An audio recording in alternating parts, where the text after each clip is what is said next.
Kami po ay labis na nagagalak, mahal naming Pangulo, at kayo po ay napunta uli po dito sa Naga at Camarines Sur. Ang aking katanungan po ay, it has something to do with PNR. Kasi po dito, nung isang araw, nag-test run po sila hanggang Legazpi.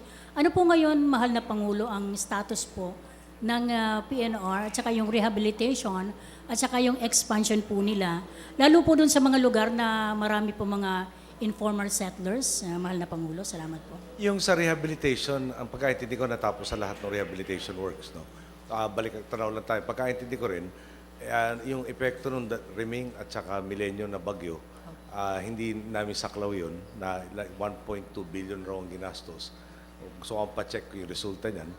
Pero yung sa parte namin na may mga test run na kaya nagawa, pero hindi natin papaanda rin hanggang hindi tayo kung pwede 1,000% sure na safe to. At alam naman yan na diskaril kamakailan.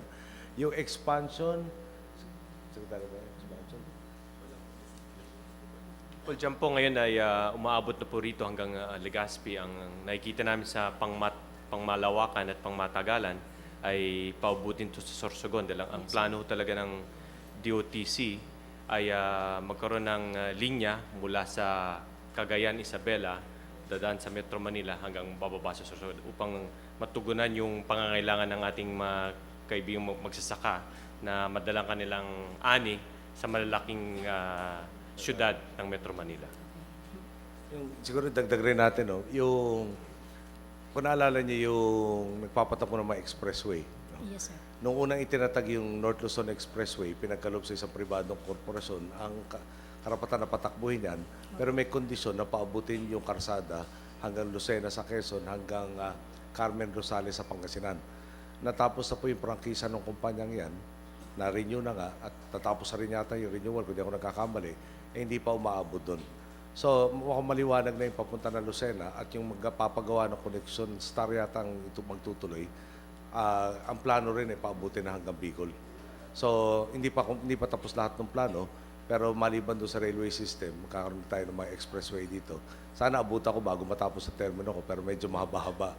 Yung unahin muna siyempre yung Quezon at dudugtungan papuntang Bicol. Yun ang plano nung nagmumukahe na at magpapa-expand nga ng ating expressways.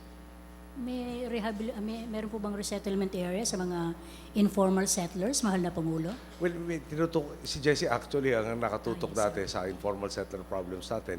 1.4 million informal settler families ang inasikaso natin. Ang una muna yung mga living in danger areas. No? So yung magmalapit sa release na trend might be classified. Pero sa ngayon, yung mga nando sa river banks, yung mga nasa dalampasigan na masyado malapit na pag yung may mga bagyo, yung munang priority. That numbers, ang familiar kasi ako sa NCR, about 130,000 or 140,000 families. Ang una muna natin ilalagay sa yung mas tsak na lugar. Tapos yung nangyari nga nung sa Pablo, no? Meron tayong geohazard mapping, maraming hindi sumunod, maraming hindi nakaintindi.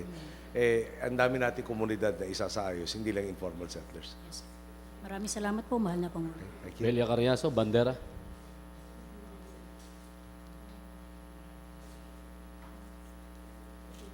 Sir, good afternoon. Just your reaction on the filing of terrorism charges against 8 members of the Royal Army.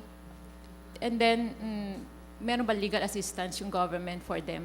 Automatic na bibigyan natin ng legal assistance kung sino mga kababayan natin ang nalalagay sa yung umaharap, no, sa pagsasakdal.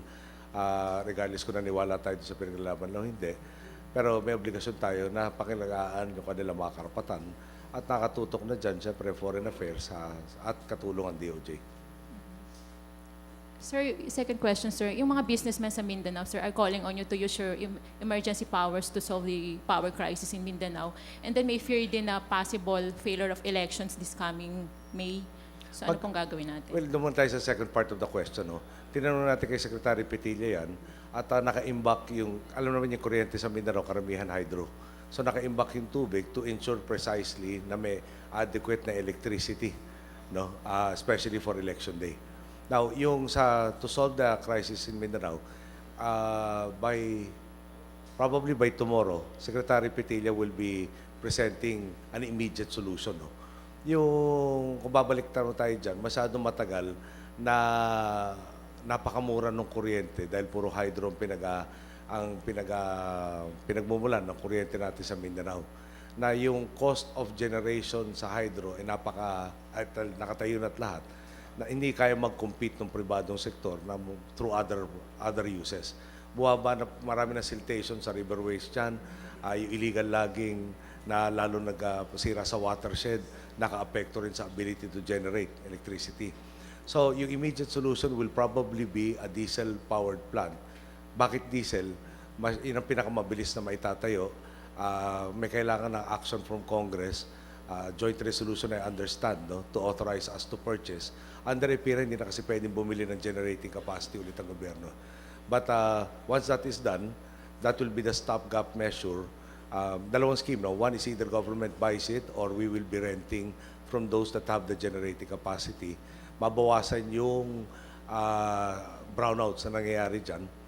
And the end point is if government buys the generating plant, yung pag nag-online na yung mga private power plants by 2014 and 2015, hindi nakakailanganin itong diesel na mahal, dadalhin doon sa mga tinatawag na missionary areas, yung spag areas.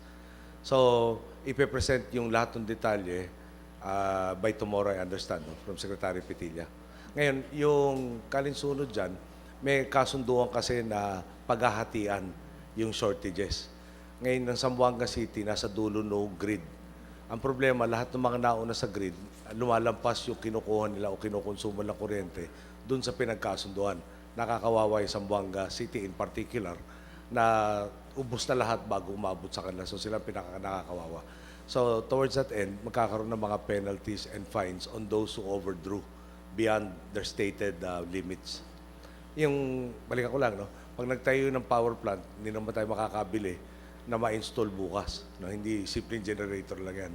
So, pag yung coal power plant, between 2 to 3 years to set it up, no? Amongst others. So, inaayos natin yung problema minana natin, humihingi tayo ng pag-unawa, pero yung kung sa eleksyon na pinag-uusapan, gumawa na ng paraan para siguraduhin na walang failure dahil mawawala ng kuryente. So sir, no need to use your emergency powers? Para baka dapat i-define pa natin kung ano ba emergency powers ang gustong gawin. No? Pero I think one of the items is we can declare, no, that the state of emergency happens there. But again, napaka-specific yung provisions ng EPIRA law, yung privatize na nga natin yung industry dealing with electricity.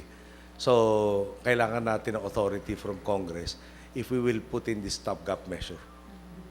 Sir, last question na lang po. Ano po daw yung plano niyo for this Holy Week? Well, babiyahe kami ni Secretary Abaya sa lahat ng terminal, ports, both air and sea, just to make sure that all our countrymen who will be going back to the provinces will have a safe trip. Huli pong tanong mula kay Willard Cheng ng ABS-CBN. Willard. Hi sir, magandang hapon. New set of COMELEC commissioners. There is a new list that is being formulated, and we are vetting para even more so than the other times that we vetted candidates. So their list has not yet been presented to me. Okay. Sir, are you undertaking any measures to prevent another repeat of the controversy that surrounded the earlier appointment of Mr. Macabangkitlanto? Well, alam mo, in fairness to Maclanto, he actually was going to inform me about Attorney Lenny. the supposed case, no, in the House of Representatives Electoral Tribunal. Sama ho na nakaligtaan niya sabihin yun. But after the fact, now when we looked into it, yung Secretary Laila de Lima, who was part of the Secretariat of the HRET at the time, she tells me that she was recruited by Justice Cruz. I think it was Isagani Cruz, ano? Precisely because there was supposed to be a syndicate of people who were yung board of parang revisors who were manipulating the results. So the impression that we have now is that Maclanto was a victim of this syndicate. Yung revisors raw would put in marks while they were revising to make the ballot spoiled, amongst other things. Okay. So we're making, we're exercising even more due diligence. Sir, finally, on the resignation of LTFRB Chief Jaime Jacob, what was the reason provided po in his stepping down? I haven't had the chance to talk to him. And I would want to talk to him before I comment on that. All right. Thank you, sir. Thank you. Thank you, Mr. President, at maraming salamat sa mga kasama sa media. Magandang hapon po.